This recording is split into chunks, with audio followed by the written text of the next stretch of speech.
बड़ी खबर से शुरुआत करते हैं। इस वक्त आपको बता दें कि सीएम उमर अब्दुल्ला करेंगे दिल्ली का दौरा। बड़ी खबर, पीएम रक्षा मंत्री से करेंगे मुलाकात, गृह मंत्री से भी होगी मुलाकात। मुलाकात के बाद हो सकते हैं बड़े फैसले।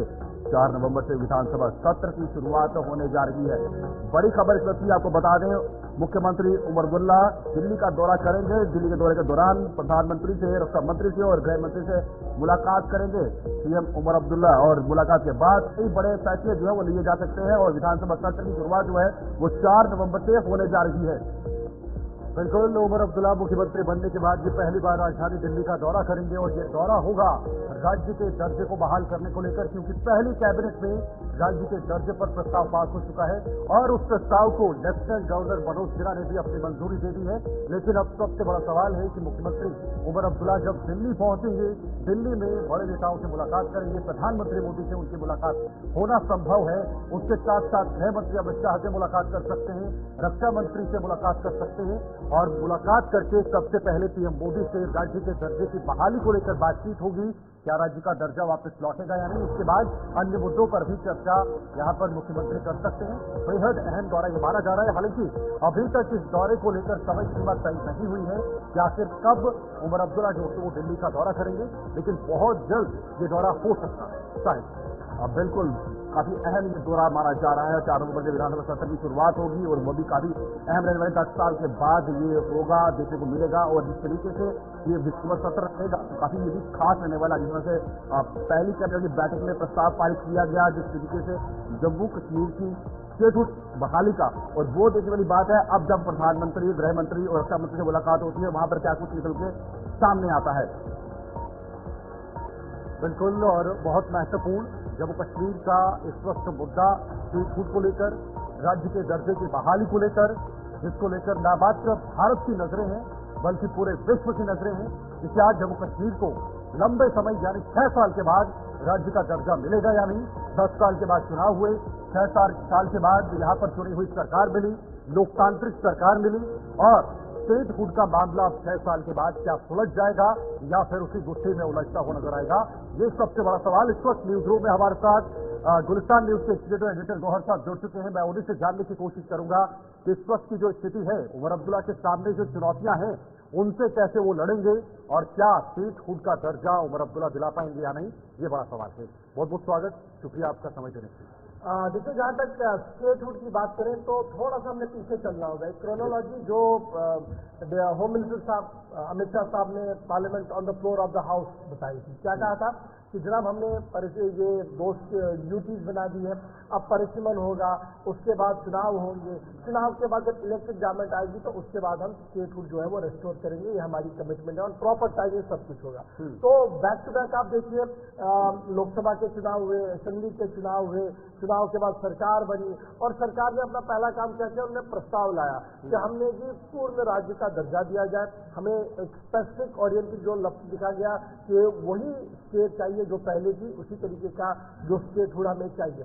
तो वो लेफ्टिनेंट गवर्नर साहब के पास चला गया और लेफ्टिनेंट गवर्नर की मंजूरी के बाद ये बात काफी क्लियर हो गई है कि दिल्ली ऑन टोज है इस चीज को रेस्टोर करने के लिए, क्योंकि प्राइम मिनिस्टर साहब ने कश्मीर के अंदर, जम्मू के अंदर और अंदर पार्लियामेंट भी इस बात की एश्योरेंस दी थी कि स्टेट वापस आएगा जी, हमने टेम्परेरी एक फेज बनाया है जब तक कि हालात पूरी तरह से सुधर जाए। तो ये बड़ा इंपॉर्टेंट है कि उमर जिस तरीके से आगे बढ़ रहे हैं और जो खबर आ रही है कि अगले हफ्ते उमर अब्दुल्ला की मीटिंग भी होगी और वो मीटिंग बड़ी इंपॉर्टेंट है क्योंकि न सिर्फ प्राइम मिनिस्टर, होम मिनिस्टर के साथ मीटिंग है, तकरीबन आधे दर्जन के करीब यूनियन मिनिस्टर से मीटिंग होगी जहां पर उन्हें ब्रीफ किया जाएगा कि स्टेट किन हालात से गुजर चुके और अभी ये पूर्ण राज्य का जो दर्जा, जो पूरा स्टेटहुड मांगा जा रहा है, ये क्यों मांगा जा रहा है, इसलिए उसको रेस्टोर किया जाए। तो मुझे ये एक्सपेक्ट है कि कहीं ना कहीं बॉल आगे बढ़ेगी।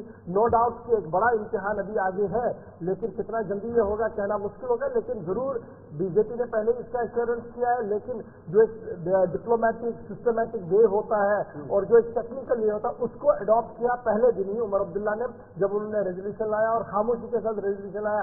वो तो हमने सबसे पहले इसको ब्रेक किया, उसके बाद थोड़ा सा हंगामा हमने पॉलिटिकल सर्कल्स के अंदर देखा है। अदरवाइज ये शायद किसी को बहुत देर तक पता ही नहीं लगता कि रेजोल्यूशन के अंदर क्या कुछ लिखा गया और कल फिर खुद इंफॉर्मेशन डिपार्टमेंट ने उसको रिलीज किया कि क्या कुछ उसमें लाइनें लिखी गई है रेजोल्यूशन के अंदर। बिल्कुल, मैं आपसे एक बात समझना चाहूंगा, जिस तरह से राज्य का दर्जा की बहाली की बात हो रही है, अगर हो जाता है तो क्या कुछ बदलाव होंगे स्टेटहुड और यूटी में, क्योंकि यूटी बनने के बाद बहुत से ऐसे डिसीजन लिए गए, अगर प्रॉपर्टीज की बात की जाए, प्रॉपर्टी सेल आउट करनी हो उसके लिए एनओसी लाई गई, जबकि जब स्टेटहुड था तब नहीं था ऐसा। तो क्या कुछ वो बदलाव दोबारा से देखने को मिल सकते हैं, और खासतौर पर डोमिसाइल और स्टेट सब्जेक्ट?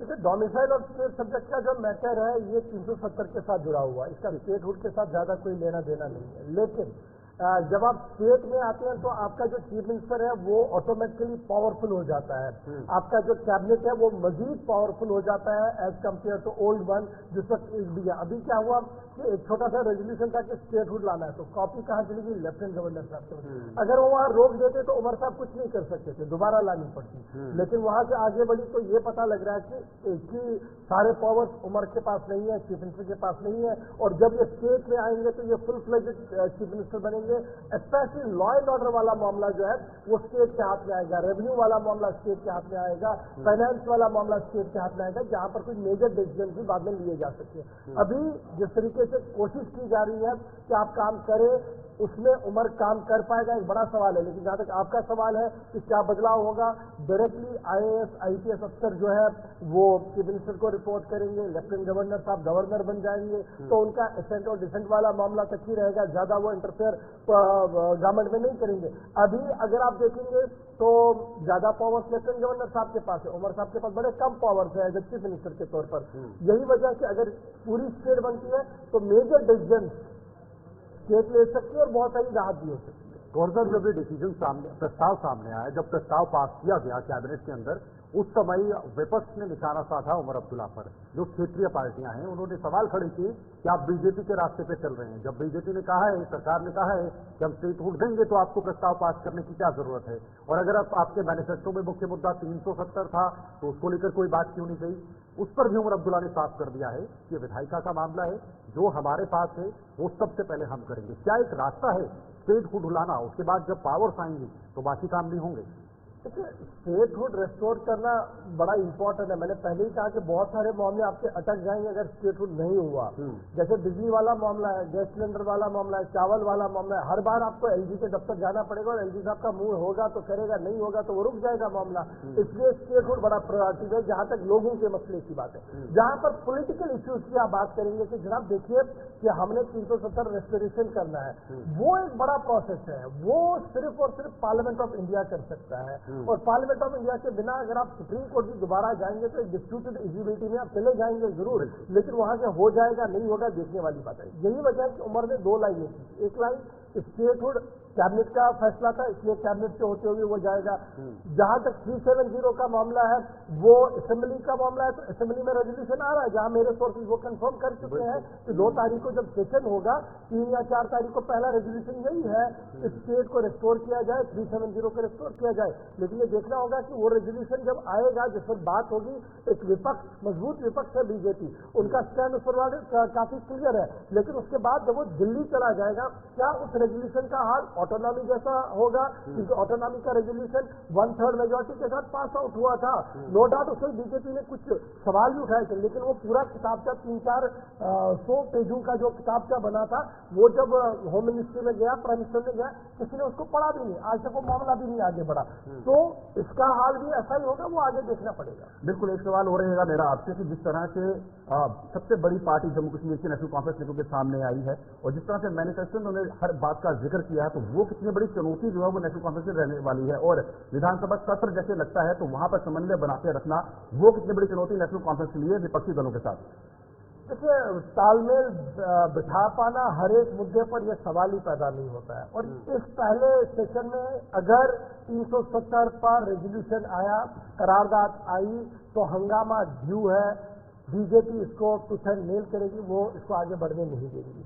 रेस्ट अभी भी सरकार ने कुछ किया नहीं, कोई ऐसा कंट्रोवर्सी वाला मामला, कोई ऐसा बड़ा इशू जिसको लेकर विपक्ष देर, इसलिए जो पहला वाला सेशन होगा ये गुडी वाला सेशन होगा, इन केस 370 नहीं आता है।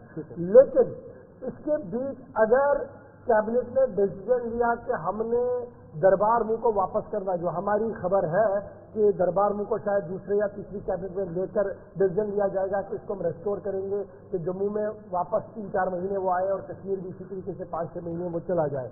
अगर उस पर बीजेपी का रिजनमेंट हुआ तो बीजेपी के लिए मुश्किलें जम्मू के अंदर पैदा हो सकती है उसमें, लेकिन रेस्ट अभी ज्यादा कोई ऐसा हंगामा नहीं है और मुझे नहीं लग रहा है कि 2 तारीख को जो सेशन होगा उसमें कोई ज्यादा कोई हंगामा खेज होगा, क्योंकि एक इंट्रोडक्टरी सेशन होगा, 2-4 सवाल होंगे, 2-4 बिजनेस वाली बातें होंगी। रेस्ट जब यहाँ बिजनेस आएगा, जम्मू वाले सेंटर में जब बिजनेस चलेगा, क्योंकि वो बजट सेशन होगा, उसमें काफी कुछ हंगामा देखने को मिल सकता है। गौहर साहब, बात जो 370 की आती है तो ये 2 पहलू निकल कर आते हैं, यानी 2 पहलुओं के साथ उमर अब्दुल्ला को टकराना पड़ेगा।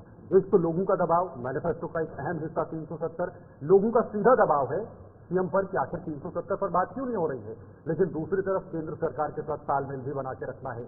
इन दोनों टकरावों के बीच क्या उमर अब्दुल्ला धारा 370 की तरफ जाएंगे, क्योंकि उन्होंने पहले ही पल्ला झाड़ दिया है 370 पर। देखिए, उन्होंने पल्ला नहीं झाड़ा। अगर आप इसको क्लोजली देखेंगे तो उनका स्टेटमेंट क्या था कि स्टेट वाला मैटर असेंबली देखेगी, अपना कैबिनेट देखेगी, और 370 वाला मैटर जो असेंबली में जाएगा। तो उनके एक पोजीशन क्लियर है कि रेजोल्यूशन जो होगा वो वॉइस वोट से वहां पर आएगा, डिबेट सब की होगी, उसके बाद वो सारी रिकमेंडेशन और ऑब्जर्वेशन जो है वो यूनियन गवर्नमेंट को भेजी जाएगी। तो मुझे यहाँ नहीं लग रहा कि कोई ऐसी कमी होगी। हाँ, अगर सेशन में उन्होंने इस चीज को नहीं लाया, पहले सेशन में या दूसरे सेशन में भी नहीं लाया, तो फिर आप ये समझ लीजिएगा with in the national conference भी एक बड़ा रिवोल्ट होगा, क्योंकि आगा सईदुल्लाह महदी जो प्रवक्ता है और जिन्होंने जगह जगह पर कैंपेनिंग के दौरान ये कहा कि देखिए आज मैं लोगों को आपके लिए वोट मांग रहा हूं, कल ऐसा ना हो कि मैं लोगों की तरफ से खड़े होकर आपसे सवाल पूछूं, तो ये भी एक बड़ा फैक्टर होगा। लेकिन क्रिटिक्स का ये मानना है कि राइट फ्रॉम 47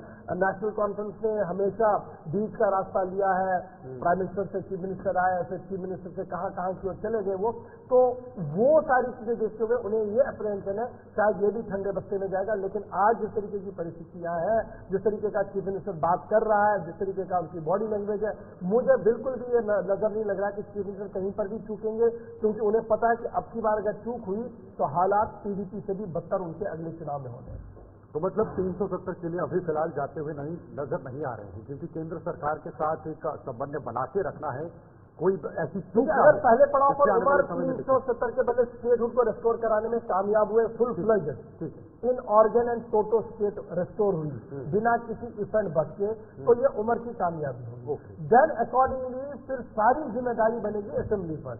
असेंबली में जब वो प्रस्ताव आएगा उस पर लीडर्स किस तरीके से रिस्पॉन्ड करेंगे, क्या कुछ कहेंगे, और फिर यूनियन गवर्नमेंट के अंदर ये सीधी सी बात है कि जब वो जाएगा प्रस्ताव, वहां सूरत हाल क्या कुछ होगी, ये सबके सामने। चलिए, बहुत बहुत शुक्रिया आपका समय देने के लिए और हमारे साथ जुड़ने के लिए। इस वक्त गौहर साहब हमारे साथ बने हुए थे, जिन्होंने पूरी तरीके से जानकारी दी कि आखिर इस वक्त क्या हालात बने हुए हैं।